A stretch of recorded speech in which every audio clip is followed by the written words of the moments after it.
Yes, sir. We got another one. Peace and blessings, my people. What's going on? It's the one and only Mr. Tom Brody. This is the Cheerz of the Real podcast. We're blessed. We're motivated. This is underground hip-hop New York culture right here. Got a special guest. Introduce yourself to the people. What up? What up? This is Bobbyj from Rockaway. Yes, sir. Loving it. But once again, I bring people up. I give them their flowers. You know, I appreciate what you're doing. I see the labor of love. I see the grind. Listen, you're putting in the work, my brother. You're definitely putting in the work. Give people a little bio, you know, a little breakdown of who you are. Oh man, the elevator pitch. Listen, I mean, I've been rapping since I'm 12 years old. You know what I'm saying? I mean, this is something that I've been doing well over 20 years. I've been rapping longer than I haven't been rapping. You know what I mean? I'm from Rockaway Beach, Queens, you know, which is kind of a unique area in and of itself. There's not a lot of people that even came out of Rockaway or Far Rockaway that, you know, if you're a true hip-hop head, you could probably name everybody on one hand. You know what I'm saying?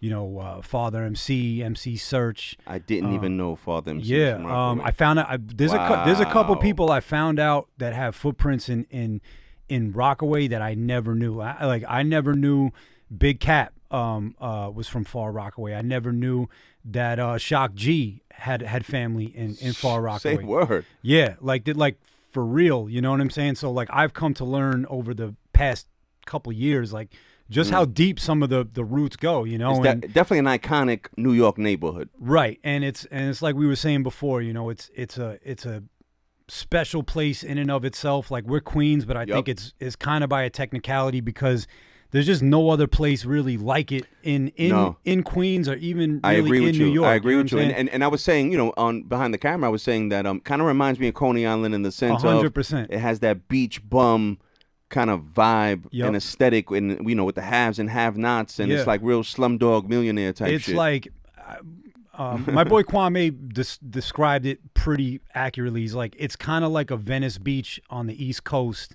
Oh wow! And mix in like, because I'm Irish and like where I grew up is predominantly Irish, so it's also kind of got like, if you ever see movies that depict like South Boston, you know, like that kind of atmosphere is like heavy in my neighborhood too, like Irish bars. And that's the Rockaway that I kind of know. Yeah. I mean, opposite of maybe like the surf culture, because even people that are not from New York don't realize, yes, there is surfing in New York. Yeah, big time. And, too, and it's done in Rockaway Beach. 100%. In the winter. In the winter. The people that really surf in New York, that's why New York surfers are hardcore, because the good waves don't come until, you know, December, January. Listen. I made the mistake of rocking with some locals in Rockaway, not knowing that there's a difference when the wave breaks. So I didn't realize that Rockaway is different because the wave actually breaks so close to the shore. Yeah, for sure. You know, where other places, you know, you go to maybe Hawaii or you go to maybe Puerto Rico. It's outbreak. So you gotta take like a jet ski to get out to where. Yeah, man. Nah, it's crazy, bro. And like honestly, a lot of people come to Rockaway to surf. Like I know Action Bronson surfs out there.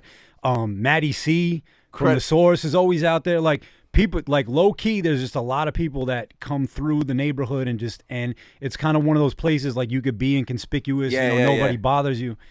But yeah, like I'm getting off track. But like it's all relevant because I would think your neighborhood kind of knows who you are. 100%. Like the reason I put From Rockaway in my professional name is like for that exact reason. It's like I want people to know where I'm from. I want to shine a light on a part of New York City that people really don't get to see or even experience, even people that are from New York. You know what I mean? Like I view Rockaway for some people almost like how the Bronx is to me. Like I barely go to the Bronx. You know what I'm saying?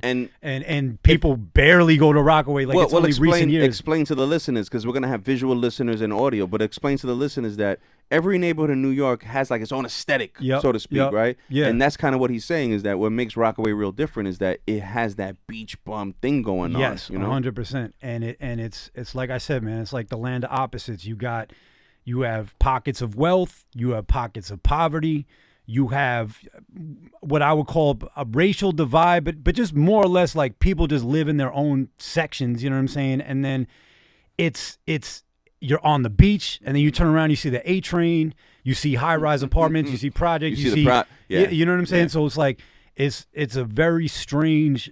It is strange because you got the condos worth $5.25 for 1,100 square feet, and then down the block you got the projects, Section 8. Right, it'd be like how in LES, there's like a 5-star restaurant and you're across the street from the PD. Yeah, for sure. Yeah, and it's a neighborhood that's like forever changing, man. Like, what it is now in comparison to what it was like when I was growing up, it's like night and day. I mean, it used to be no development out there, all the beach concessions were closed, If you wanted food, it's like you're going to a bar where you're getting burgers and wings, you know what I'm saying? Or that's a creepy feeling. It's when you see it and you think about it, it's also depressing in the winter. It's like you look 100%. out, nobody out, but the fucking seagulls. It's crazy because like it's got like an Asbury Park vibe to it too, right? Like the way Asbury Park, like if you go there now, it's completely like revitalized, but it was grimy at one point. Rockaway to a certain degree is still like that. Like if you're driving towards Long Beach, like towards the Atlantic Beach Bridge and going through Far Rockaway, and and the beach is to your right, there's starting to be some development now, but at one point it was just all abandoned. And it's like, you can't point me in the direction of a beachfront community that doesn't have like a million places to go on the beach. So it's getting there, and there's a lot of new development. And it's a public beach. It's a public beach, there's a lot of new things on the horizon, but it's like, it's taken all this time. Like my whole childhood was like, we're just isolated. People come down here to like surf and maybe go to the beach and leave, and there's nothing that keeps them here. Now, you got the Rockaway Hotel. You got kind of like this like hipsterization of the neighborhood that happens now 4 months out of the year. It's like that Williamsburg, Bushwick crowd comes in. They all trickle down for sure. But again, that's fleeting. It's still very much like a locals only spot. You know what I'm saying? So which is cool. Which is what's cool about it, because it's not completely losing its identity. You know what I'm saying? So.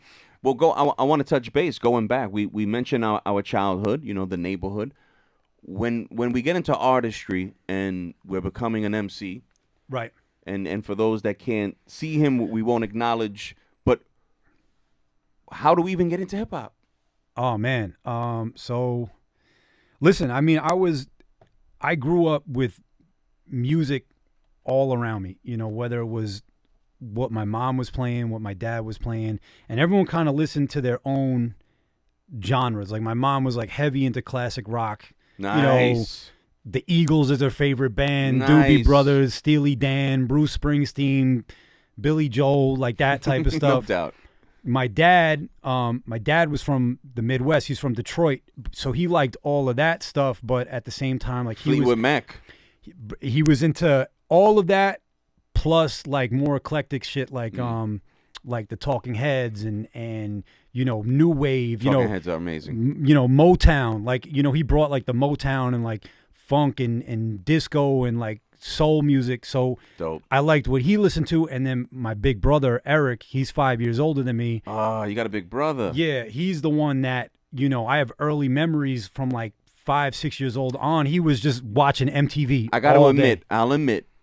People that are blessed enough to have older siblings, I think, are a little more advanced. 100%. At a younger age, because you're exposed to things. So even myself, that you have friends who had the older brothers, those were the guys coming with the porn magazines. Yeah. Just like, they they're from a different era, so they put you on to stuff. For sure. You know what I mean? For sure. So like I said, my brother was only watching like MTV all day long, like back when MTV showed videos. So I was listening to whatever he liked. I love that you say So grunge, the grunge movement was huge. Yep. And then hip hop, so I have early memories of all the videos that were big enough to make it on MTV. But now speak about it, that there was a point that MTV didn't even play hip hop. Right. I don't think people realize that. I mean, even speaking on what I was exposed to is the songs that were big enough to make it on MTV. So Dre, Snoop, Naughty by Nature. Naughty by Nature. You know what I'm saying? Like Naughty by Nature, man. Are they not underappreciated, man? Very underappreciated. Wow. Like to me, Tretch is one of the most amazing rappers ever, you know? I will say that, like, as a kid, that body of content was kind of like my childhood at a certain point. There was a few summers that we were OPP.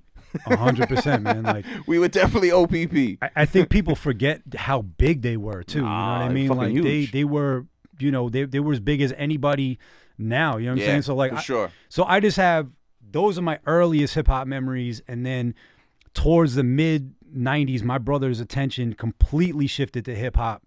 So I would go in his room and I would steal all his albums and listen to them top to front, you know, and learn them. And it was basically like Rap 101 because you know, he was bringing home, you know, Illmatic, Reasonable Doubt, Capital Punishment, man. You know, Legal Drug Money, you know, he was listening to all the Flex and Clue mixtapes.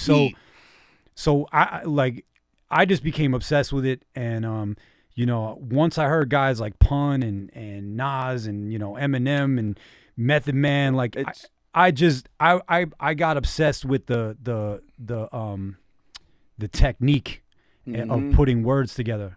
And once I realized what those guys were doing, it went from, you know, I like this music to I'm obsessed with it now, and it's all I want to listen to, and it's all I want to discover. And like right around that time is when the internet started to pop. So that was my gateway to the underground too. So, you know, I discovered the Chino XLs and Big L's, and, you know, Cannabis was my guy. Like I listened to him religiously. All of those names are so underappreciated. Yeah, and that was that was my school, man. Like that was my research, and it just kind of grew from there. You know what I mean? Any albums growing up that probably stand out for you, that these are the backbone of my childhood? A couple. I mean, you know, I think the first album that like really piqued my interest was probably Ready to Die.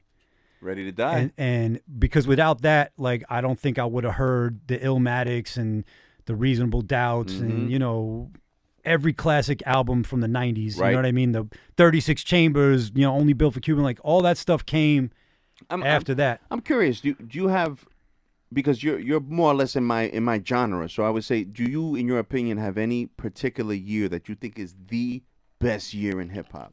I used to fuck around because I have canvases, right? And I have a particular canvas that says 1988 is the best year in hip hop. Right. This is, you know, a little funny canvas that I did. But hypothetically, you look back and you say, well, what would be the best year that we were like amazing content, like amazing? There's a certain point that you say, like after 9/6, 9/7, like the actual quality of what was going on, I think it just kind of plummets.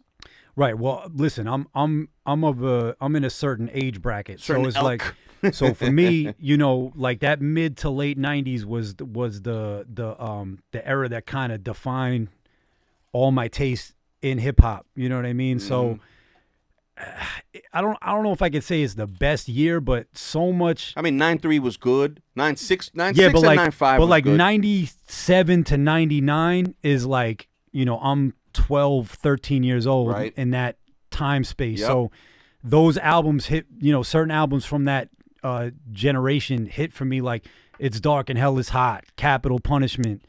You know, Jay had Volume 1 and Volume 2. Well, you're not alone, because the first guest we had up here, he mentioned that particular thing, that Big Pun.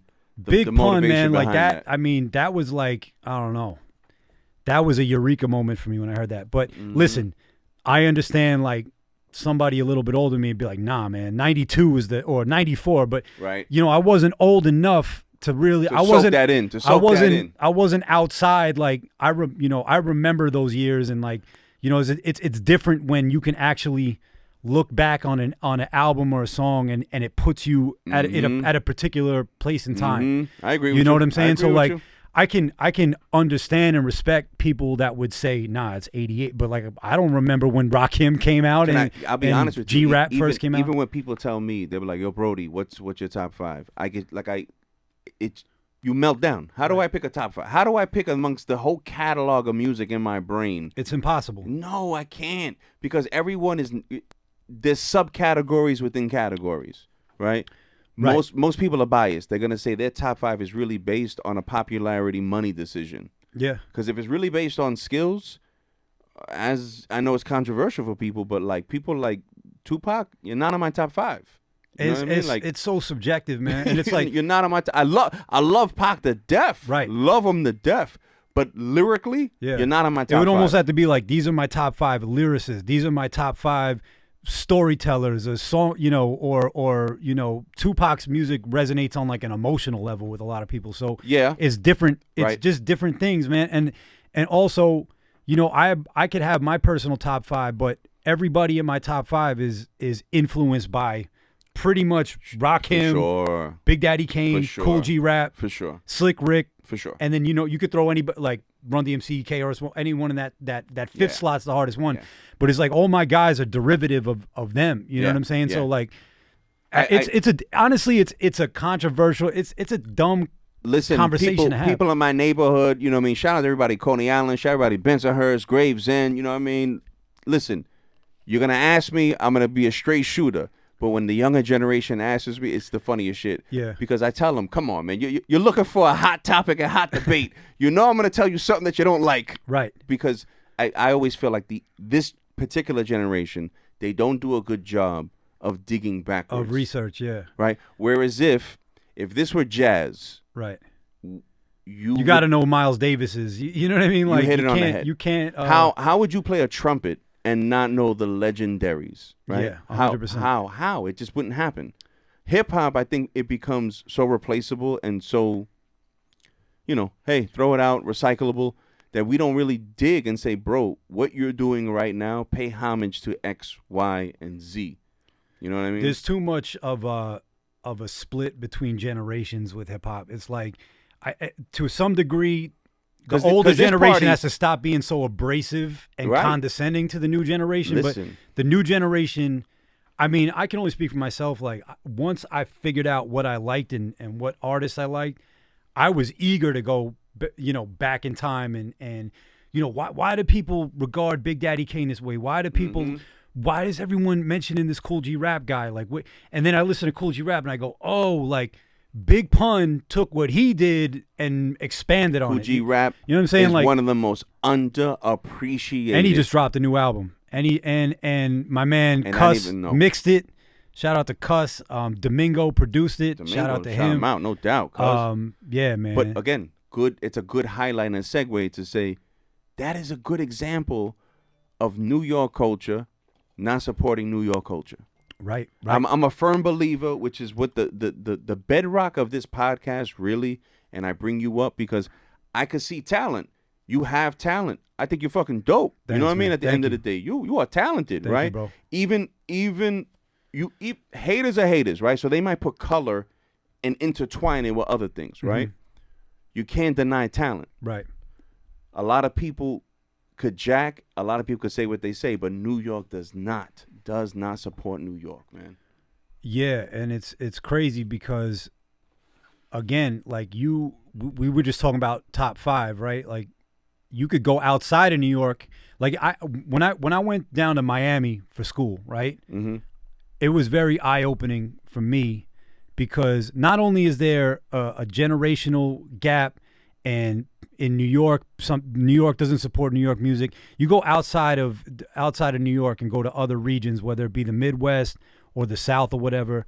They all support their own, and their opinions are completely different from ours. Like, I went down there thinking, oh, everyone thinks Jay-Z's the greatest. You know what I'm saying? And it's like people are like, you don't listen to UGK, you don't listen to 3 6 Mafia. Like, it was an eye-opening experience for me because it's like you come from New York and you think New York reigns supreme everywhere. I was growing up. Me growing up, yeah. Right? Let's just say 88, 89, 90, 91, 92. I will admit, New York in my ignorant mind that's it. I mean, it was for 25 years. You know what I'm saying? It. Like, it wasn't until Death Row, I think, was the emergence of a dominant hip hop scene outside of New York. You know what I'm saying? And let's be honest. Once the West Coast took it, they didn't give it back. I mean, listen. Shout them out. Like, listen. It was. I mean, no, they did not give it back, and you know it because as an independent artist, L.A. Underground is 1,000 times better than New York underground. LA, LA, the Bay Area. I mean, I've been living for years. Listen, you cannot get 20 artists from New York to get together and try to do a venue. But you go to LA, go to Oakland, go to Memphis, go to Florida, go to Atlanta. Atlanta is a perfect example of that. 100%. Atlanta is a great example of a little sub community living off each other and supporting underground artists. I mean, that's where, whether people like it or not, that is where the hip hop industry lives right now. You know what I'm saying? Like Atlanta's the spot, you know? So listen, New York, I feel like it's in some regards, at least initially, it's backlash against New York because New York kind of snubbed their nose at everybody and didn't necessarily support or play records outside of New York City. I agree with you. So when the shift happened, people were kind of like, ha, you know what I'm saying? Like, how does it feel? You know? And I think now it's with social media, man, it's like the regional divide is kind of starting to dissipate a little bit because like now you can see a rapper on your phone and you don't know, like you may not even know where they're from. 100%. You know what I'm saying? It's like that has kind of, you know, gone away a little bit. You're on the money. For a long time, you know, I mean, you know, New York went through a serious dry spell for a long time. I think now, you know, we're starting to get our identity back. I agree. I think we really just had to recalibrate and be like, you know, we got to stop trying to copycat what other regions are doing. Yep. This is the sound that made us popular. This is the sound that we're known for. That boom bap.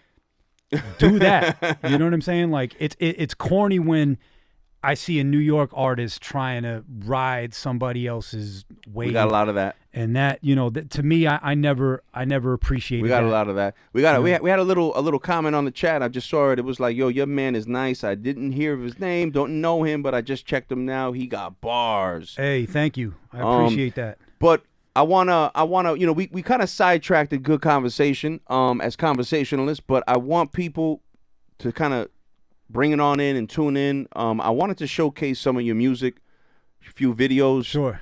I just happened to pick the two that I kind of like, so to speak. You know what I mean? You had one joint, love it. You shot it out in Montauk.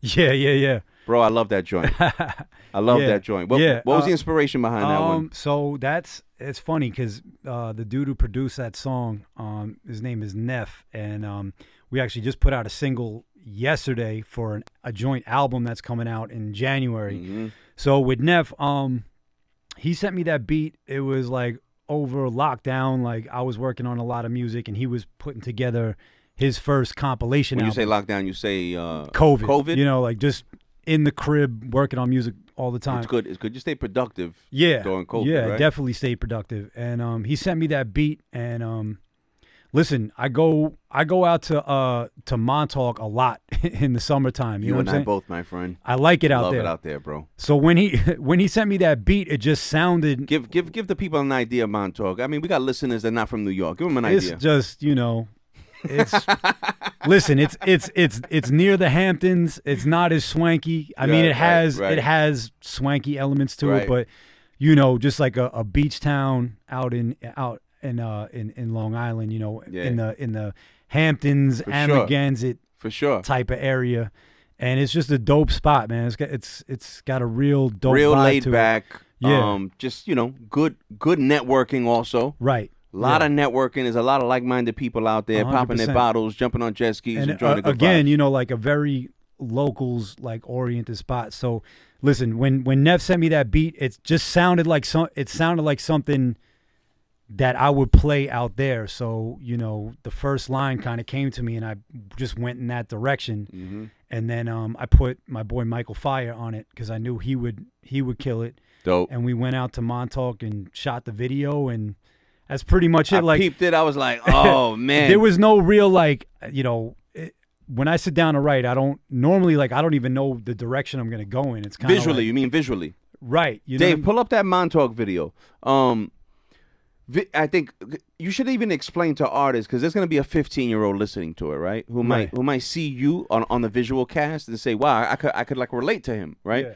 because the other thing is also that you being a white MC plays another different element. Yeah. Because you and I, even me being biracial, never thought anything of it because I was raised in a black community. But still in all, when you cross the tracks, you're in Bensonhurst. 100%. Where you got Yusef Hawkins who got stomped out, and so the racial tension in New York was always there. 100%. So was there any kind of backlash or any kind of hurdles, any kind of like that I had to deal with? You personally as a I think I got it. Honestly, I got it from both angles. You know, I just think white people didn't really understand it. Mm-hmm. You know, I think there was the attitude was almost like, you know, at least looking back, maybe when I first started rhyming, like the early 2000s, the attitude was like, if you're a white kid who's rapping, you're a poser.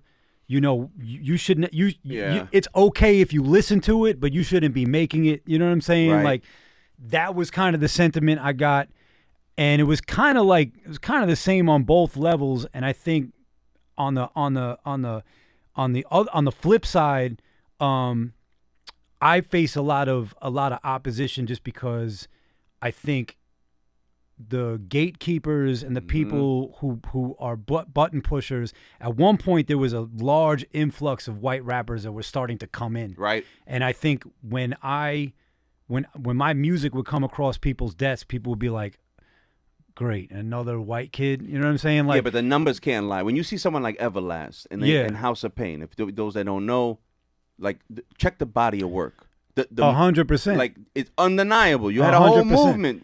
We can't deny that. Now it's at a point where it's pretty much a non-factor. You know what I'm saying? Like it's now it's more of a meritocracy. You know, it's like you're either good or you're not. I agree. But I'm saying like, yo, from 2001 to like 2010. But you being in high school, young version of yourself, right? You being in high school, right? You're in Rockaway. Your black friends are looking at you like you're gonna spit.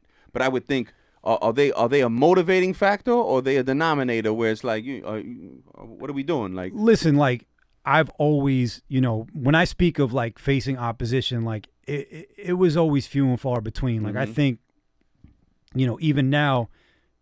The hardest part is just getting people to listen. I think once people give it a chance, I agree with you. They like it. You know what I'm saying? Sure. And you know, it's great now because I can cultivate my own audience. Like I don't necessarily. That was the problem. You in the early 2000s, you were relying on either a label to put you on, or when that like blog era kind of came around, you were reliant on this person who owns this website or this blog or this tastemaker.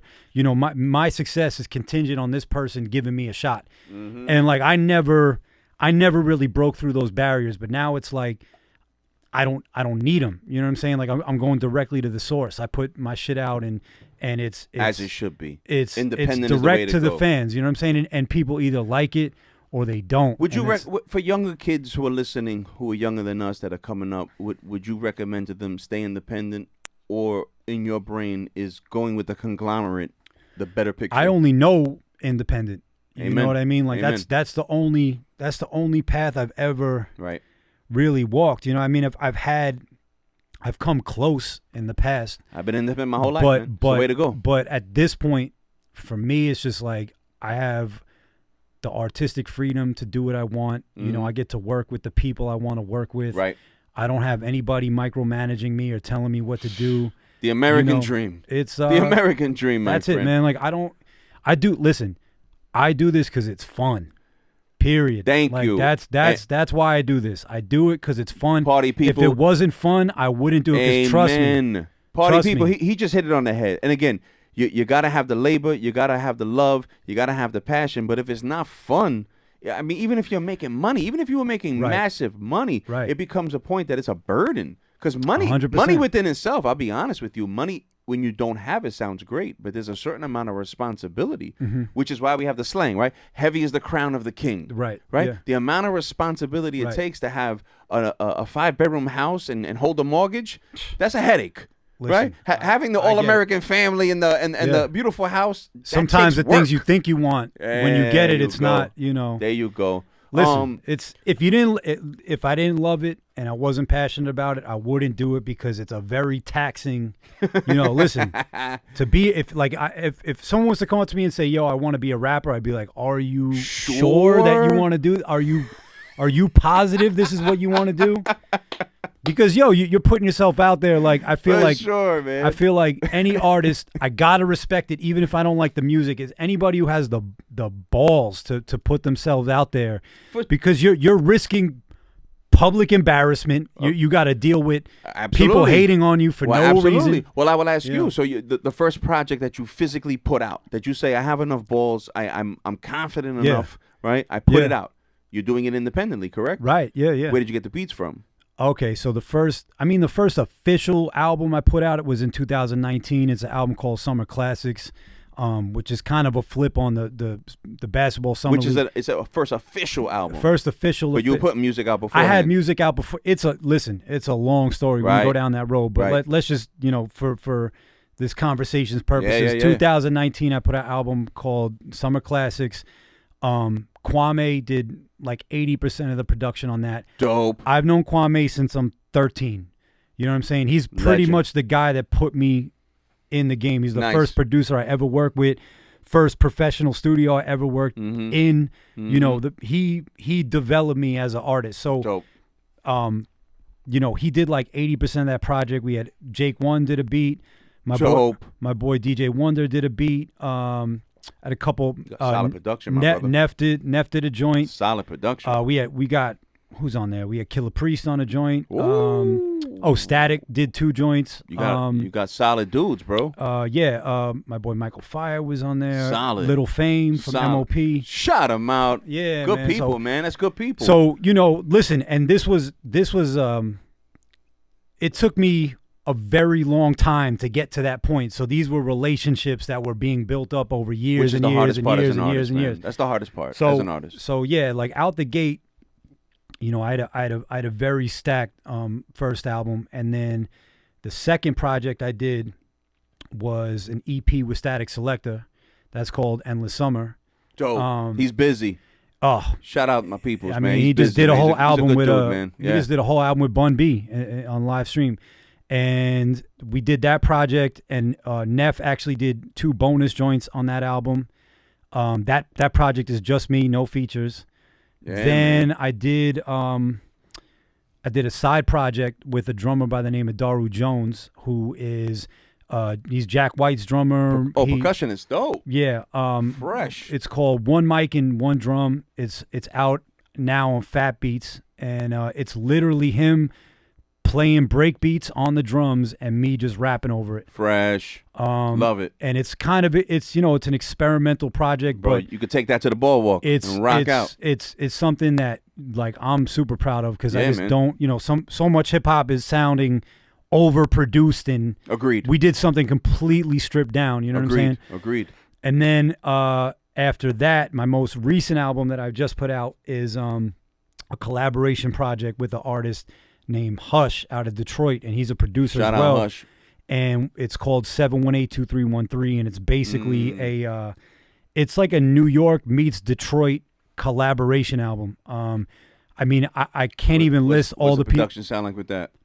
It's, I mean, there's a little bit of mix. There's a little bit of a mixture. I mean, we're both from the sample bass like boom bap era. Because Detroit, they're heavy with boom bap. But listen, we also. got a joint with Trick where we sampled the whispers. You know what I mean? Like, and it's more. Trick. It's got more of like a bounce. Like they like house music and they like West Coast music out there too. Yeah. So it's like it's kind of got that infusion as well. Mm-hmm. But listen, when I tell you, I've gone out there a bunch of times, man, and their hip hop scene is insane.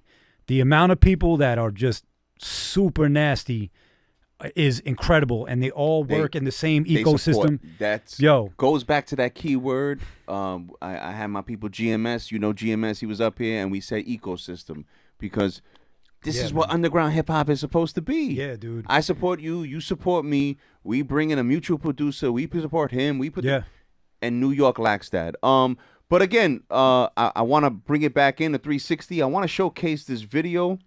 We'll play it, and then I guess we'll comment as we go along. For those that are listening on audio. I apologize. We're going to showcase a new video, and we'll take it from there. But I picked the two that I was really feeling, and I guess... I love this joint right here, homie. This shit is fire, son. Yeah, my boy Llama did the video on love this joint, bro. This is me and Nev. That's Nev right there. This is my vibe right here. We went to this, I forget what hotel this was, but we just kind of bum rushed this hotel, man. Like, we did not have the I know it. It's a little bit farther from the beach. I know we did not have permission to shoot here. But that was my room, and then we went to this hotel and just shot in like the halls and the lobby. Yeah. And the dudes that were working there were like, you know, they were bringing shit back and forth to the rooms. And they were like, oh, I'm sorry, I'm in your shot. Let me get out of the way. You know what I mean? But get out of my shot. You know what I mean? Like, so we just had fun, man. We went out, we got a couple rooms, and you know, did this in a couple hours, man. Just went up to this. That's the lighthouse. Yes, sir. We went to. Like we said, man, I really enjoy going out there, man. Yeah, man. We went to where else? This is like some cliff. They have like a crazy like cliff overlooking all the everything out there. Listen, for non-New Yorkers, this is our version of like, you know, South Beach. You know what I mean? Yeah, it's like if you don't want to go all the way down to, you know. Yeah. You know, if you don't want to take a long flight, you drive to the Hamptons or Montauk. For sure. I think people sleep on even the real estate out there is just another level, bro. Yeah, for sure. Another level. Level. Who we got featured on this track? This is Michael Fire. This is just a, you know, fellow artist from Queens. Good friend of mine. Known him a long time. And I'm just a big fan of his work, man. Like, this is dope. He's got like a really dope style, you know what I'm saying? And he sounds good on these types of beats. Like when I did this, I was like, I'm gonna send this. You're to like, him. this is for you. Yeah. I'm like, yo, I got, and he's on my next project too. So, you know, he's a frequent collaborator with me. I will admit, like I always say this, I'm fairly okay with production. I'm a pretty good rapper. Cinematography and editing is a different talent. Yeah, 100%. Being able to because I can tell you what I want. I don't know if I can actually facilitate the idea. Yeah. So when you could do like really high-end, good story, baseline videos, bro, amazing. So the fact that you put this together like this, like I said, I'm a fan, bro. I'm a big fan. I love it, man. I really gotta give credit to Llama, who shot it. You know, he's done like 90% of my videos, man, and he's like kind of blowing up. Like he's got a bunch of high profile work. And, man. And I'm not surprised in the least because this is what New York is dope. Hip hop sounds like, my people. This is New York hip hop. Dave, there's another video that I wanted to showcase for the people, and I guess we'll talk from there. Damn, you're making me regret that it's almost winter out here in New York, right? Holy moly. It's crazy. My man got the moccasins on, no doubt. Loving it, son. So, again, we'll hone it on in. You know me, we got the history, we got the trials and the tribulations. How do you stay motivated as an artist, man? I just feel like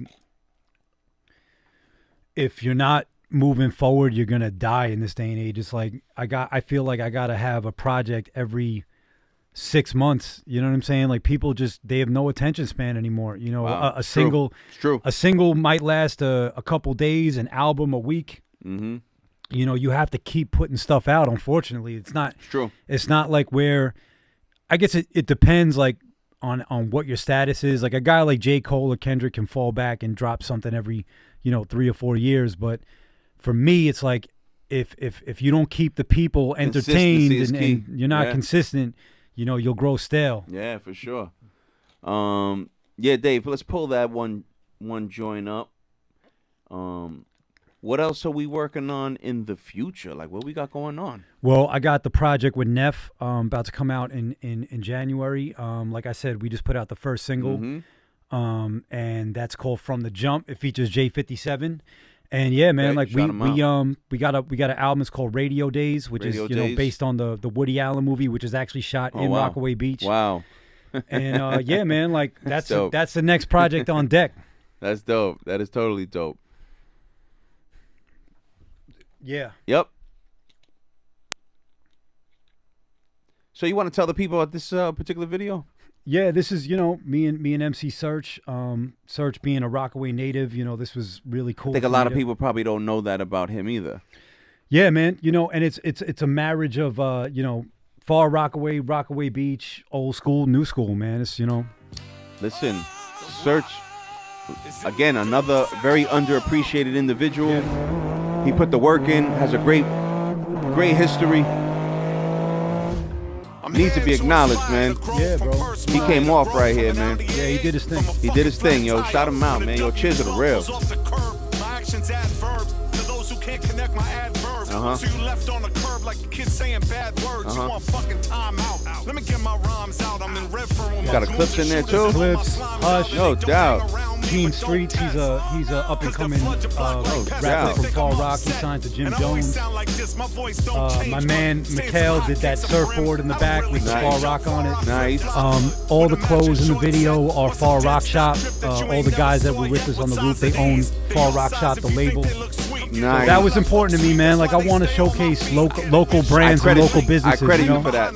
I credit you a lot. Thurston Howell, shout out to Thurston Howell right there. K Solo. Yeah. Wow. No doubt. That was real cool too, man. Like getting to meet Thurston was real cool. I actually saw clips at the KMD when they cut MF Doom. I didn't even realize he was from that area. Yeah. He's crazy. Clips is good people, man. Jonathan Mannion. So we got we had that's my boy Izzy Sanchez and his son. Izzy's a big radio guy, man. He's been in the radio game for a long time. Dope. Production, who did the production on this? My boy Chrome. Chrome, you did your thing, brother. Yeah, man. Chrome is another producer that I do a lot of work with. He's got incredible beats, man. We put out a ton of joints together. Little D, Little D. What rooftop was that shot? That's the Rockaway Hotel. Fire. They just built it. It's on Beach. Where's that? Beach 108th Street. Oh, I'm gonna check that out. It's dope, man. I'm gonna check that out. It's like something you see in like Soho. It's crazy. Very nice. But like we were saying before, where that spot is now. Oh, it's the beginning of the strip. Yeah. Oh, fire. When I was growing up, where that hotel is now used to be just a dilapidated building and an empty lot. And there was a restaurant on the corner as well. Huh. But they knocked all that down and they built it up, and it actually opened in. Like, kind of sucks. It opened like right when COVID was at its height. But wow. It's amazing, man. Like that's a symbol of kind of like how much the neighborhood's changed. You know what I'm saying? Like I never thought in a million years there'd be a hotel like that where I was. That's the where I grew up. change. You gotta watch your back and pay attention. And round here, the chicks are thicker than the racial tension. But we don't play that round here. The cat is out the bag. Welcome to my block. It's the Rock, baby. Out. Got the Mets fitted. Let's go. We got respect and all of the above round here. We don't fake it round here. We don't play around here. You better watch what you say if you don't stay around here. 'Cause year round, you hear us banging out your G. Year round, you hear the sound of the police. But we don't cower around here. And we don't run around here. No, yeah, this shit is fire, you son. come around here. Bobbyj from Rockaway, Chrome Beats. Yeah, man. This is like this is definitely my biggest feature to date. You know yo, this shit is hip hop. End of the day, dope, man. This shit is hip hop. That's what it's about, bro. Yeah, it was an honor, man. Like the fact that I get to be a part of Search's first single in like 27 years. Hell yeah! It's he could have chose anybody. So me and Chrome were just super honored to be a part of that. Hell yeah! He's doing his thing, bro. Love it, love it, love it. Awesome, bro. Listen, I'm super appreciative that you came down. Hey man, pleasure's all mine. Thank you. Let the people know how they can contact you, how they could reach you, how they could get at you. Yeah, follow me on Instagram at Bobbyj from Rockaway, Twitter at Bobbyj Rockaway, BobbyjFromRockaway.com, YouTube.com/Bobbyj. Yeah, man. If you want to check out the albums. I mean, everything's streaming on Spotify, whatever whatever streaming platform you use. Just search Bobbyj from Rockaway and you'll find it. Features, all that, right? You Yeah, open to everything, all that. everything. That's what it is, yo. Yeah. Listen, for all those that don't know, now you know. This is an artist that is grinding, that is working. It's a labor of love. Listen, check the body of work. You see the passion. You see it, man. Stop playing games. This is episode 14. My man Bobbyj from Rockaway. Appreciate you for coming, man. Hey, man, thank you. Cheers to the real. Cheers, man. Thank you. Let's go. Tom Brody.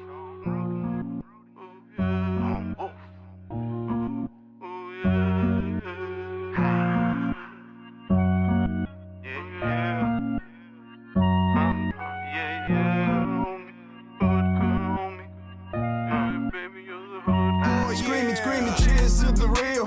Good vibes only. Putting in work and recipes to all the homies. Yeah.